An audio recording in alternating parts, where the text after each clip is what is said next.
And welcome to another live stream of From a Woman to a Leader. I'm your host, Limor Bergman Gross, and I'm super excited to have here with me Anne Cantera. Hi, Anne. Hi. Good morning. Good morning. Thank you for having me. Yeah, my pleasure. And Anne is the founder of Elemental Intelligence, and we're going to talk about AI adoption without the hype. So, what is the hype, Anne? Or Oh, what companies are doing wrong? What do you see? oh, do you have 2 days? Do you have 2 days to No, talk I have about 5 minutes. it? I think the hype is coming from the AI companies themselves and the bros surrounding in the surrounding space. I think they promised a lot more than what people feel like they're getting. I think the leadership doesn't understand that it's not cheap and it's not easy and it's not set it and forget it. So Yeah. I think a lot. I think, I mean, moments in time like this are very rare. This is a massive change. It is going to change and touch everything. So we kind of expect some mistakes to happen, but it's been a pretty rough rollout, and I think the ship is starting to realize it's taking on water and trying to correct itself.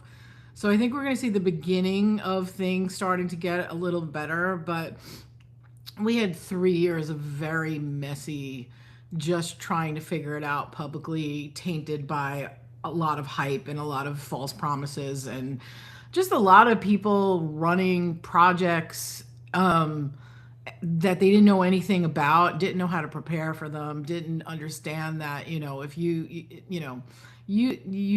build an AI, autonomous, not autonomous, an IVR, chatbot, whatever it is, AI products need monitoring. And I think, just that was one of the things a lot of people got wrong.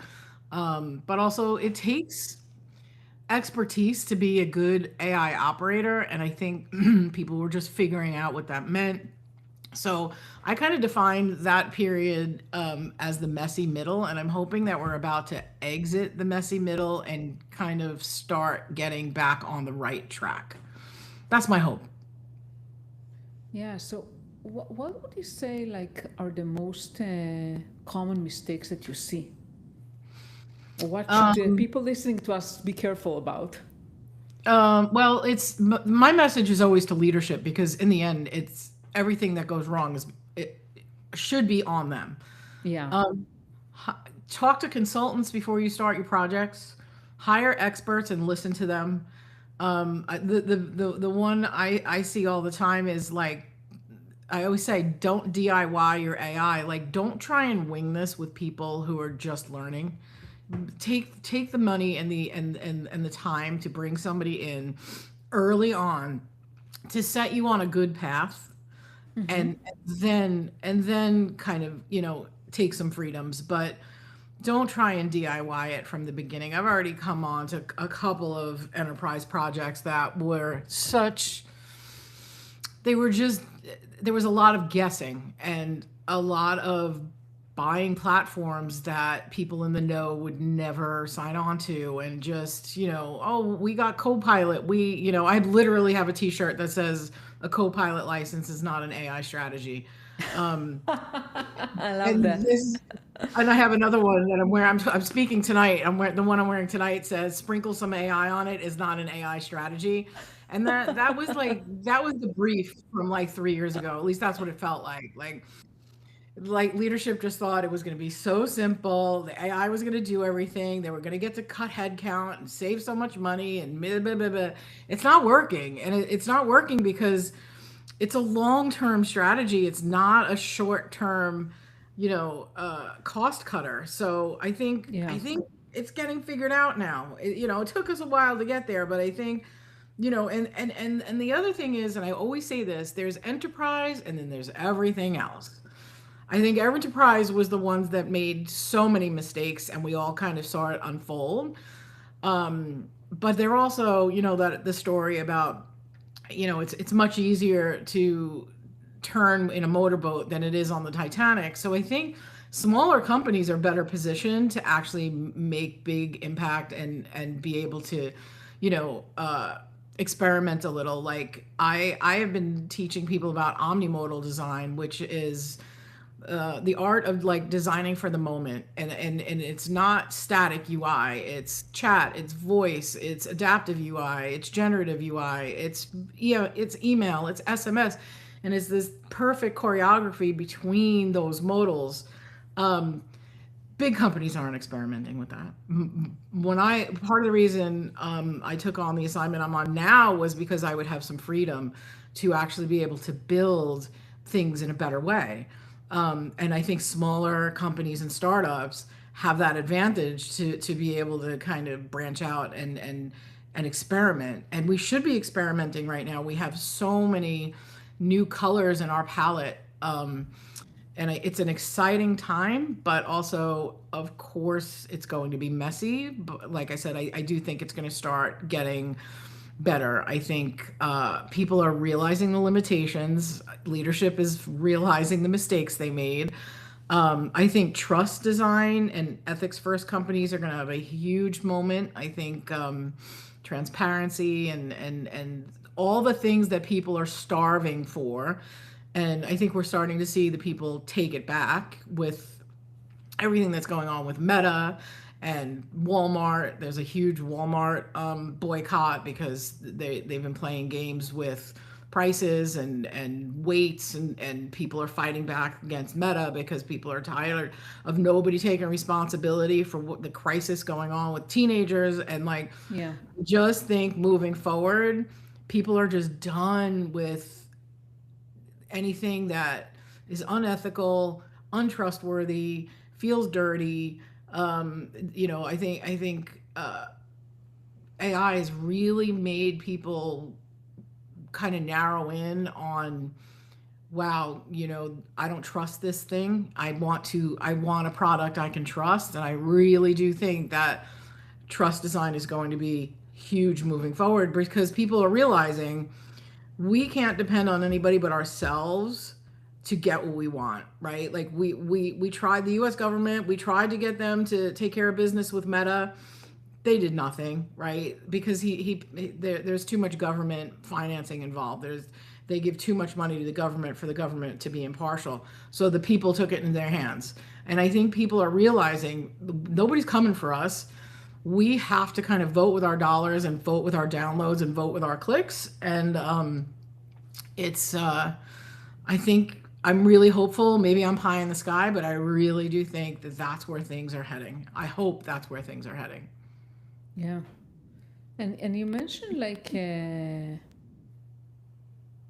having a strategy, right? You mentioned Yeah. using a tool is not a strategy. So what component should be included in a strategy for AI Oh, adoption? I mean, I always start with governance, right? And if you don't, if you're a leader and you don't know what that means, find someone who does, because it basically sets the set of rules for your whole let roll out project, whatever it is you're working on. So I always start there, and that is not simple. I've been working on one for a week, right? And it's point after point after point of what your company's rules are, how the AI is going to behave. Like it is many, many things, governance itself. And that's just one part of a strategy. But your strategy should be to bring in an expert and don't just wing it. Because that's what we saw happening, right? It was like, we got a Copilot license. Everybody used Copilot and nobody used Copilot. Yeah. At one of my jobs at LexisNexis, they were awesome about training, right? So there's a training piece of it, and there's also deciding, depending on what your company does, your security. Like there's just so many elements to a strategy, and it really depends on what your business does. um if I have a t-shirt shop. I wasn't too concerned about about security the way I would be in legal or in finance or in healthcare. So it really depends, on what your business does. But step one and two, I would say, is hire an expert to guide you through, and then have a really in-depth governance plan. Those would be, if you're if you're a leadership, especially corporate leadership, those are the two things you should do. Bring someone in from the outside who knows this stuff backwards and forwards to help you plan your strategy. Don't DIY your AI. That's my next T-shirt. It's don't DIY your AI. I love that. Yeah, I think, and that money you spend on that consultant will come back tenfold, because you will save so much in the end, because the mistakes are so costly. Yeah, so I think that those step one and step two, hire somebody to help, that really knows what they're doing, to help you put together your strategy.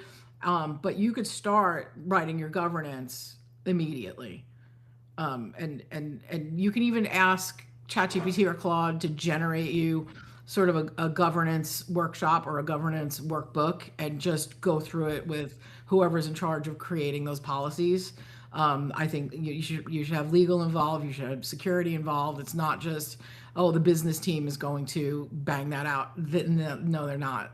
So that the governance is it hits a few really important departments. There needs to be some involvement from different teams on it. But those are the two places that I like to start. The strategy is the plan, and governance is the rules. Yeah. And in your opinion, like, so I have a lot of clients that I'm coaching that are really concerned about everything is going to be done by the machines. Like literally yesterday, I was speaking with someone in kind of the design space, and she said, "I don't know if I'm going to even have a job." What's your take on that? I actually did a talk recently.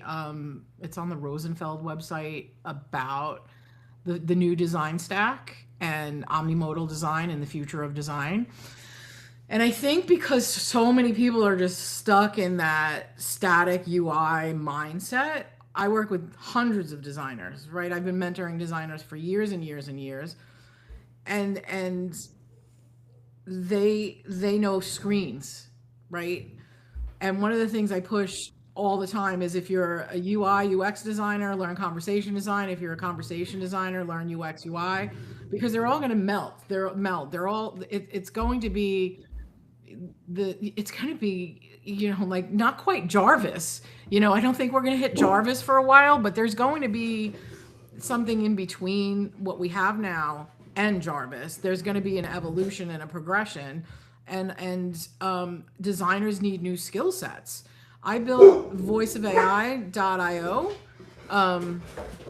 for them specifically. It's a website. It's free. We don't even take your email address, and it has all the things on there that designers should be learning to continue to be employable. Voice of AI? Yeah, voiceofai.io. It's due for some new modules. I want to add some spec-driven design modules, spec-driven development. There's lots of new things I need to add to it. I just, not enough hours in the day, but that's a great start. It is a great start, because everything is. My dogs are not. There's a. It's the mailman.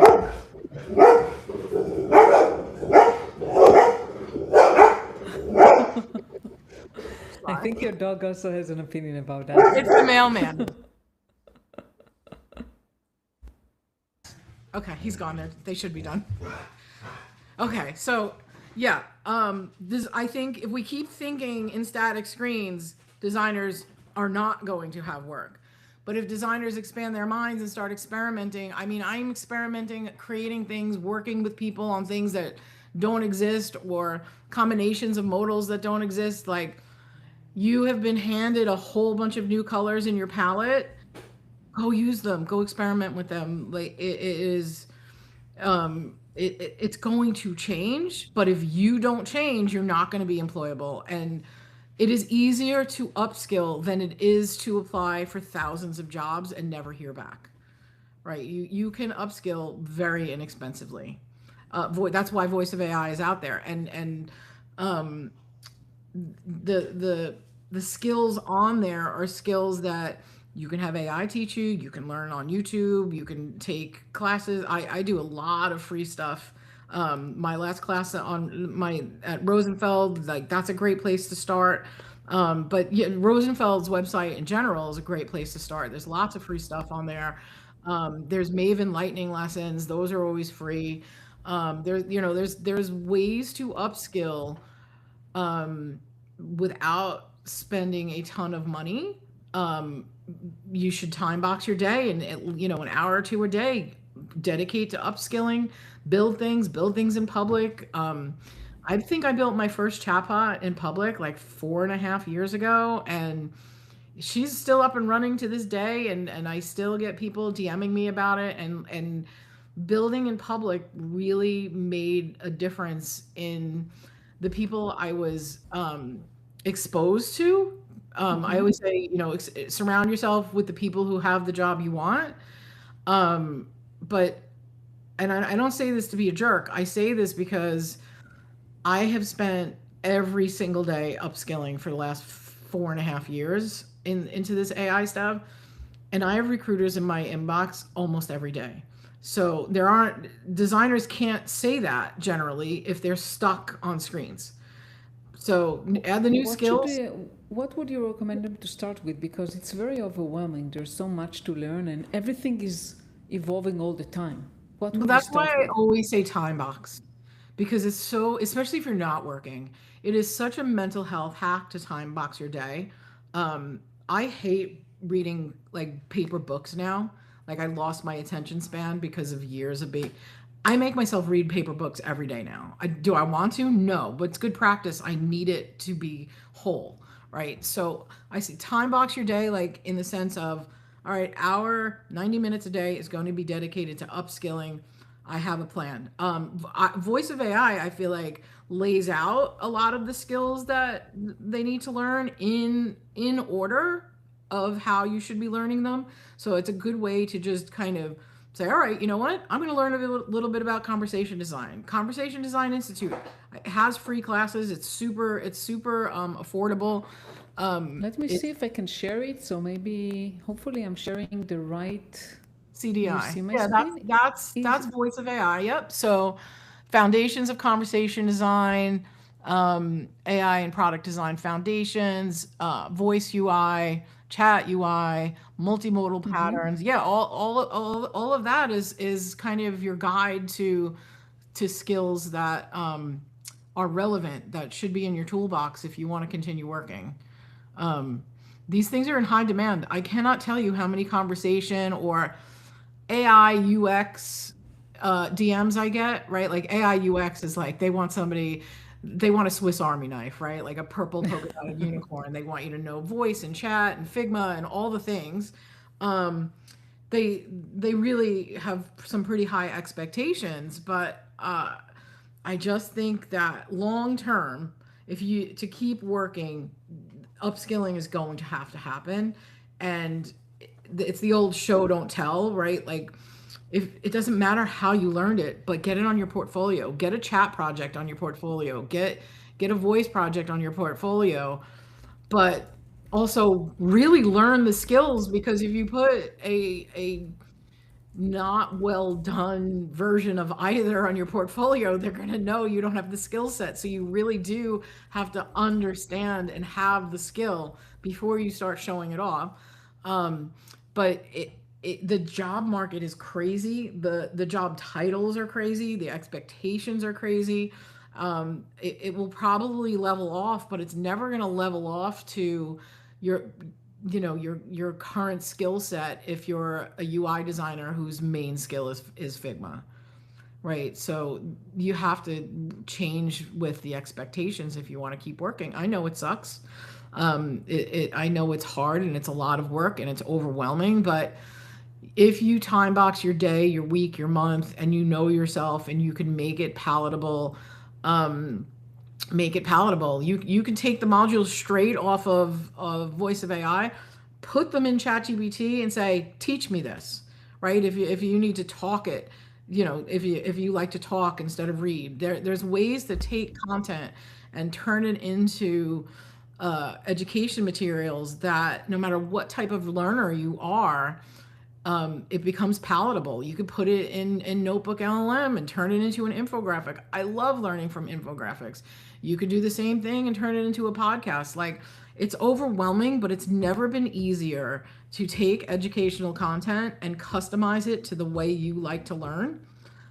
So overwhelming maybe, but also easier to process than it's ever been before. If you just think outside the box, using AI to teach yourself things is one of the best use cases for it, especially if you're providing what it is you want to learn specifically, and you're not counting on it to create the content for you.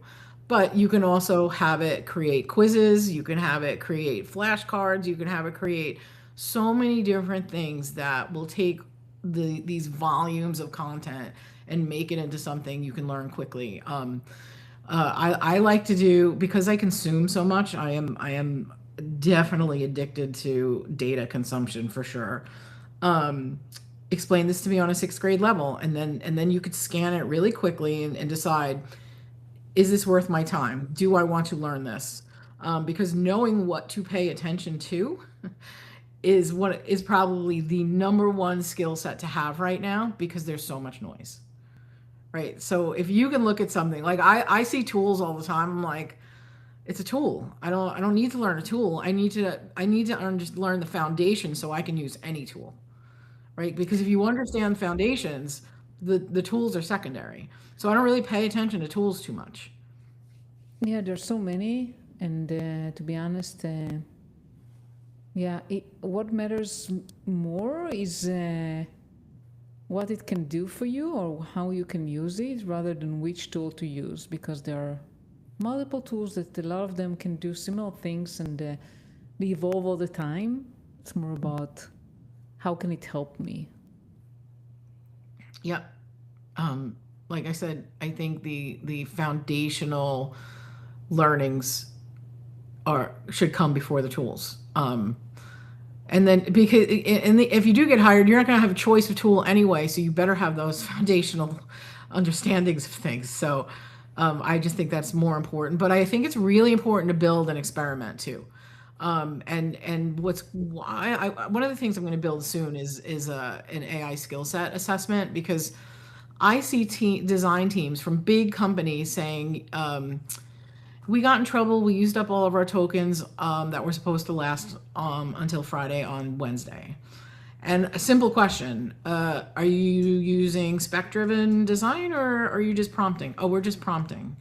Well, why didn't your leadership teach you that you might as well just flush your tokens? Just like, why didn't leadership teach you that, right? So, being a good operator is something that I always am coming back to all the time. But you don't know what you don't know, and there are more influencers with no experience teaching than there are really solid experts out there teaching. I mean, there's some, but one of the skills is, who are the experts I'm going to listen to? Who's in your LinkedIn? um, I I cannot stress enough how important it is to follow experts over influencers. And LinkedIn itself, if you're following the right people, is free education. I And agree. in By some the way, do cases, you have any specific recommendations for experts um, you are? for me, I have, yeah, I actually, I do posts about this kind of often, because I think we need to point out who these experts are. Um, I also, on everybody I've ever had on my podcast, it's called Designathon. It's very hard to find on YouTube because, I don't know, YouTube algo. So it's Designathon, and everybody I've ever had on is an expert I would listen to. Um, but yeah, there's one of the groups though, and this is the other thing. There's so many groups. There's women in AI, women do AI, women X AI, women moms in AI. Like, there's just so many groups. Um, and in the end, as much as I want to support all those moms and women, I've gotten more and learned more from the Agentics Foundation than anywhere. It's agentics.org. Um, their Friday hackerspace is just sort of a show and tell of what people in the group are building, and they're like 2 years ahead of everybody, by far ahead. So I definitely recommend finding your groups, finding. I know there's other agentics groups out there too. It's also subject matter, right? Like, Do you refer to this one just to make sure yep, yes, that's the one. okay. Yeah. But Me, also, if you're more comfortable with a group of women, there are so many women's groups out there. But if you do this for a living, you don't want to be around a bunch of people who are just kind of messing around with Lovable, right? Lovable is not a tool that you're going to use in your enterprise job. So it's not just finding groups, it's finding groups that kind of equate to your skill set and equate to where you want to go. Because you don't want to, with so much to learn, you don't want to waste time learning things that aren't going to apply to your work. yeah, Um, so it's really good to be sure you're with a group who are using like stacks that you would use in enterprise if those are the jobs you're trying to get. If you're not trying to get an enterprise job, the floodgates sort of open with a million and one tools that you can play with out there. So yeah, it's kind of knowing yourself and then surrounding yourself with the people and the groups and the content that is going to help you get to that level. Period. yeah. Information is available everywhere. You just need to find the right one. Yeah. Be discriminating. I always joke when people are like, "What's the most important AI skill?" I'm like, knowing what to pay attention to. Yeah, and it sometimes feels like a needle in a haystack. There's so much, and you really need to find the gold Um, mines. Well, one easy skill is if you see somebody putting out a ton of content, and it feels off, go look at their job history. Go look at their experience. Have they even worked in the space? You know how many people who have AI in their headline who've never had an AI job in their lives? I'd say three-quarters of LinkedIn, right? So it's like just vet who you're listening to. I think if there's one takeaway, it should be that vet who you're listening to. Yeah. Well, there's a lot of valuable tips that you shared here. I hope so. Uh, I mean, that's my goal. I hate to see the community suffer.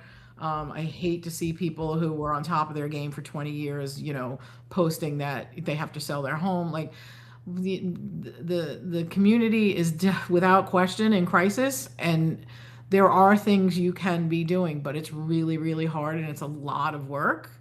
But I think upskilling is a better long-term strategy than just applying to thousands of jobs. yeah. Um, what else would you like to share with our audience today that they haven't asked? Hmm. Well, I always kind of double back to mental health because I went through a period of not working, and you can go down that depression Yeah. rabbit hole really quick, really easy. So go outside and touch grass and get off your screens. Make things with your hands, paint, pet your dog, whatever it is, run, whatever it is, lift weights. And then get back to it because it's a marathon. It's not a sprint. It is. I know we're all used to sprints, but this is a marathon, right? So keep yourself well, but also have a good plan. Don't thousands of jobs just cold applying or using AI to recreate your resume 400 times. I'm not saying don't do that, but I am sort of saying don't do that. Um, it's just put as much energy into upskilling as you do into the job search, and then eventually you'll start seeing your new skill sets in those job descriptions and you'll be more better fit. Yeah. I wonder if applying to jobs even works, even effective nowadays. um I think I got an interview once off of LinkedIn. But every enterprise job I've ever gotten was on LinkedIn from recruiters finding me. Your headline is everything too. That is something else people don't understand. Like optimizing your LinkedIn I have a podcast episode about how to optimize your LinkedIn. It's What's the name of your podcast again? Designathon. Very hard to find on YouTube, like I said. But so there's an episode with Rupa Chaturvedi, where she goes into portfolios, but Chris Strombodolis, I think is his last name, goes into the recruiter side of LinkedIn and how it works as a recruiter. And it is very much search based. So if you don't have the right skills in on your LinkedIn profile and the right words in your headline, you're not findable, right? Think of your headline as SEO. So every job title you could potentially want, yeah, job title. If they say they search for AI UX designer, if it's not your headline, they're not gonna find you. If you're a voice and chat specialist, if you have conversation design in your headline, but you don't have voice and chat, and they search voice and chat, they're not going to find you.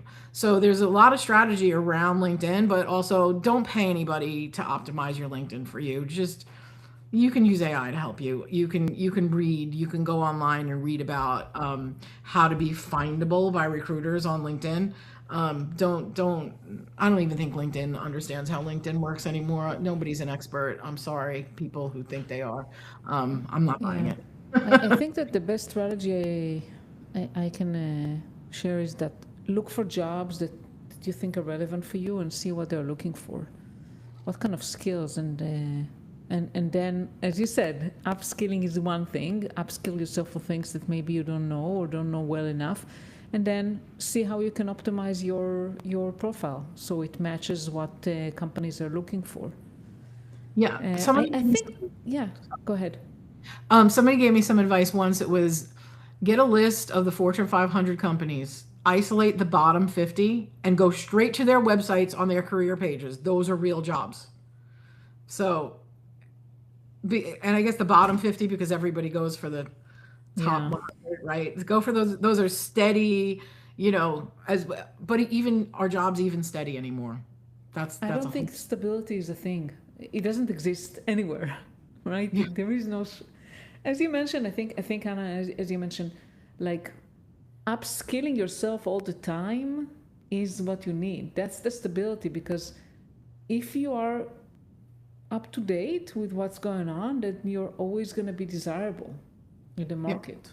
Yeah, there is a very salty recruiter on LinkedIn. I love to give him a hard time for good fun, who's always posting about, get back in the office. Like he knows how to get people to kind of rage click.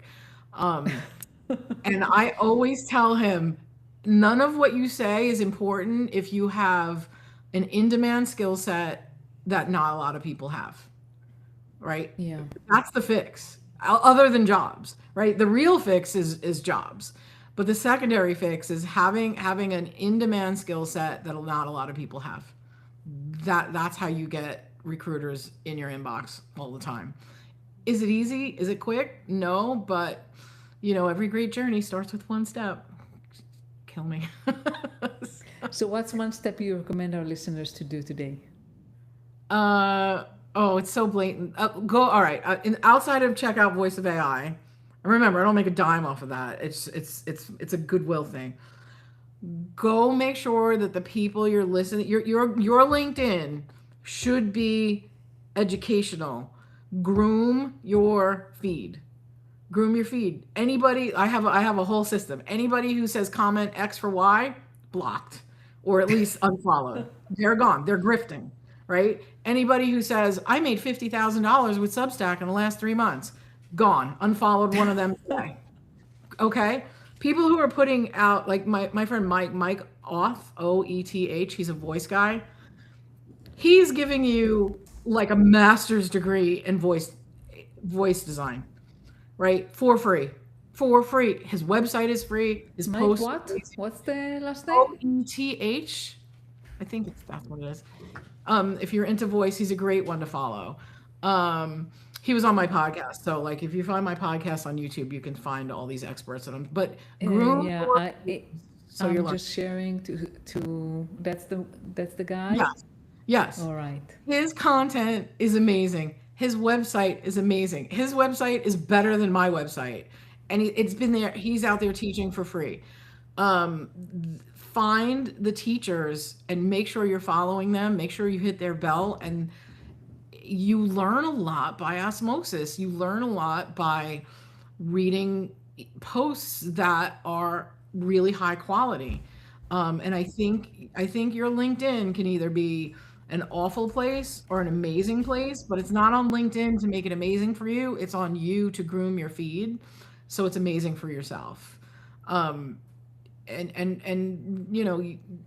ask people. That's why I do posts about like my favorite real experts are X, Y, and Z because people need that. And a lot of times people will see it those it's like an image with the top 300 blah blah blah. They're all influencers, or at least 80% influencers, 20% experts. So learn the difference between an influencer and an expert and stick with those experts. Yeah.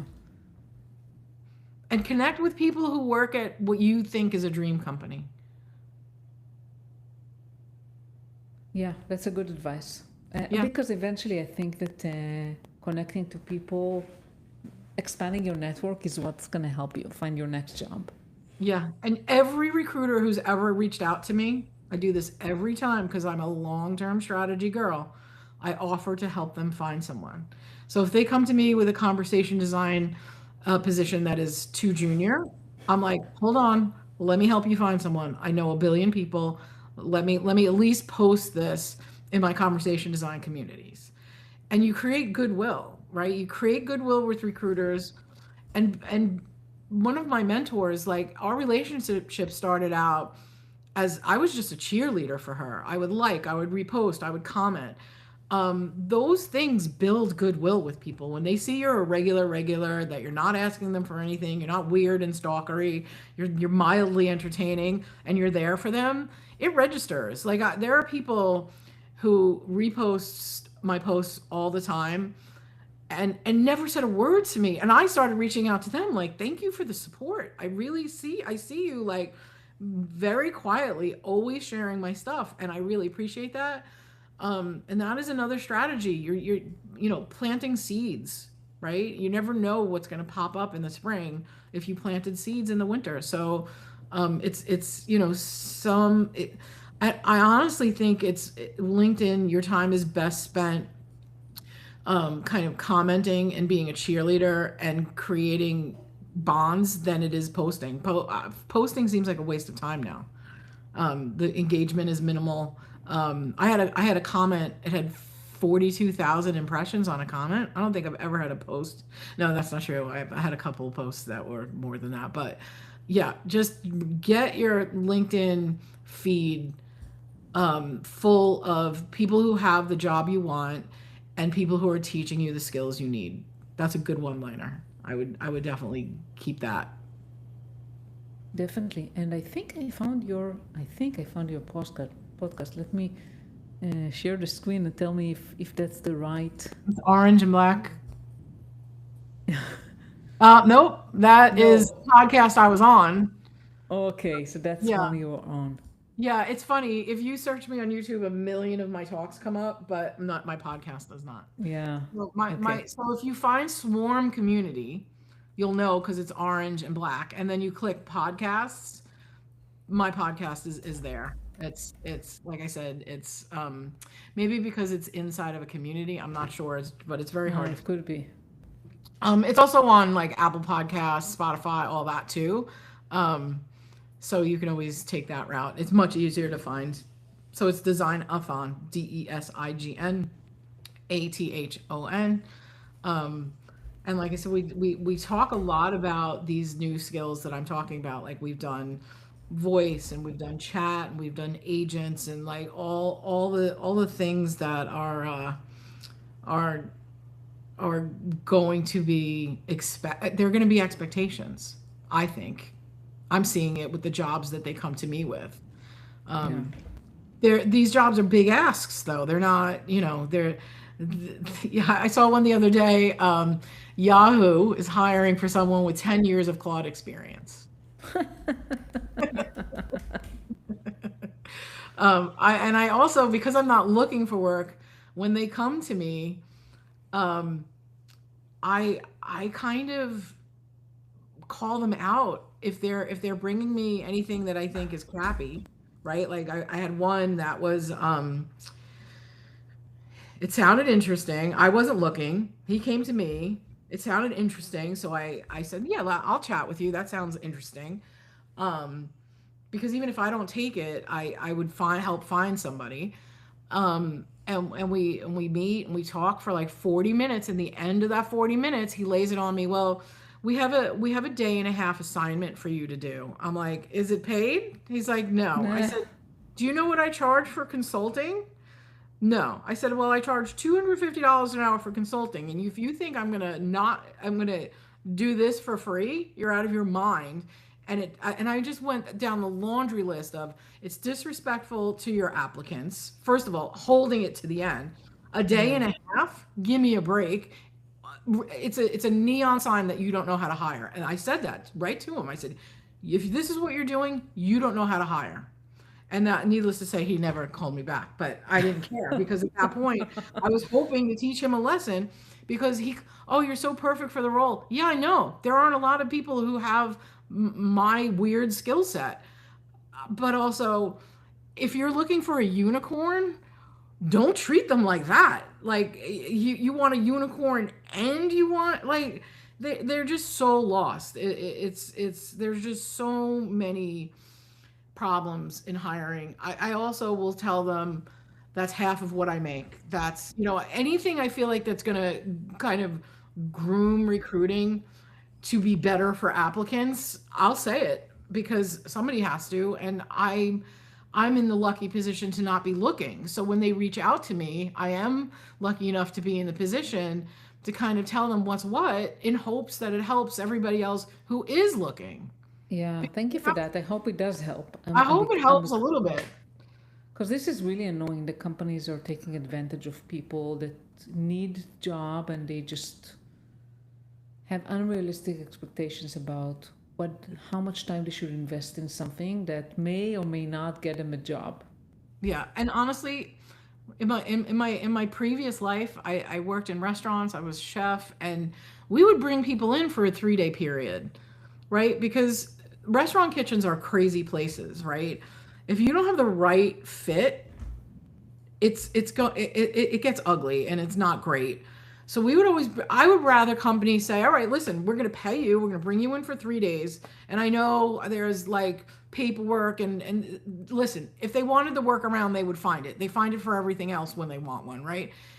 Bring somebody in for 3 days, see how they gel with the team, see what their real work look like and pay them, right? You know how much you will save in the end by paying somebody those 3 days. You might find the perfect person and everything goes great, but you also might like, have gotten a rotten apple that you didn't realize was a rotten apple and save yourself years of torture or misery with a bad fit. So like we just have to start thinking outside the box and making more demands. Like when people group together and make demands, things happen. Look what finally happened with Facebook or with Meta in New Mexico.